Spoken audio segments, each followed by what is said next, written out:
अब वो टाइम आ गया जब देश के लोग सरकार को ये बताएं कि हम अकेले नहीं हैं। पहली बात तो हम बेचारे नहीं हैं, हम इस देश की जनता है और जनता ही सरकार है, जनता ही मालिक है।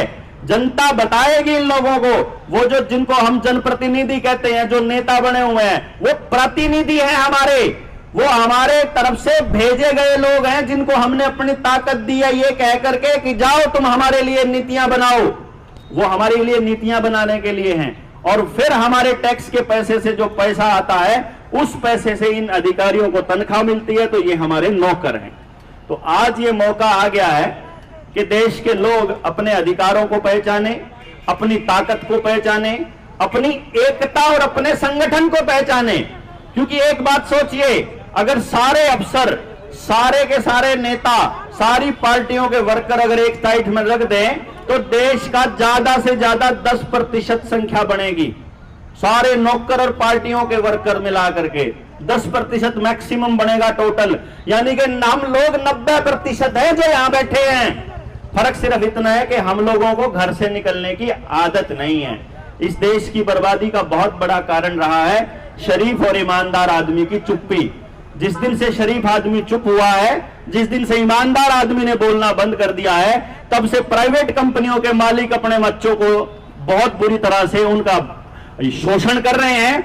वही काम स्कूलों के अंदर हमारे बच्चों के साथ हो रहा है, वही काम हमारे साथ राजनीति में हो रहा है, वही साथ हमारे साथ दफ्तरों में हो रहा है। इसलिए देश के जितने शरीफ लोग हैं, जितने ईमानदार लोग हैं, उन लोगों को मिल करके इस लड़ाई के अंदर आगे आना होगा। पार्टियां आपका भला करने वाली नहीं है। राजनीति केवल वोट डालने की राजनीति नहीं होती है। कई लोग ये बोल देते हैं कि ये तो राजनीति करे, भाई ये तो कह देंगे ना राजनीति करे। हम ये कहते हैं कि एक तो इतना नीच आदमी है कि वो लॉकडाउन लगाएगा, धंधे बर्बाद करेगा, नौकरी खोएगा, खाएगा, हमको घरों से बाहर नहीं निकलने देगा, और जब हम लोग बेसहारा हो जाएंगे और भूखे मरेंगे, हमको वो 5 किलो अनाज की भीख देगा और उस भीख देने के अंदर भी जलील करने के लिए देश के लोगों को उस बैग के ऊपर अपना फोटो लगाएगा और उसको उत्सव मनाएगा कि हमने 80 करोड़ लोग बर्बाद कर दिए, भिखारी बना दिए। वो तो ऐसी राजनीति भी कर लेगा और हम लोग अपनी मांग भी नहीं उठा सकते। हम ये कहते हैं हर छोटी से छोटी चीज के ऊपर राजनीति होनी चाहिए। हर छोटी से छोटी चीज, लोकतंत्र है ये। कैसी राजनीति कि जो करने वाला है, जैसे सत्ता पक्ष अगर ये कहता है कि मैंने इतना भला कर दिया, तो फिर देश के लोग खड़े होकर कहे कि तने यो सत्यानाश भी तो कर दिया। तो राजनीति केवल वोट डालने की राजनीति नहीं होती है, बल्कि वोट डालने के बाद अगले 5 साल अपने उस वोट में दिए गए अधिकार की रक्षा करने के लिए आवाज उठाने को भी राजनीति कहते हैं।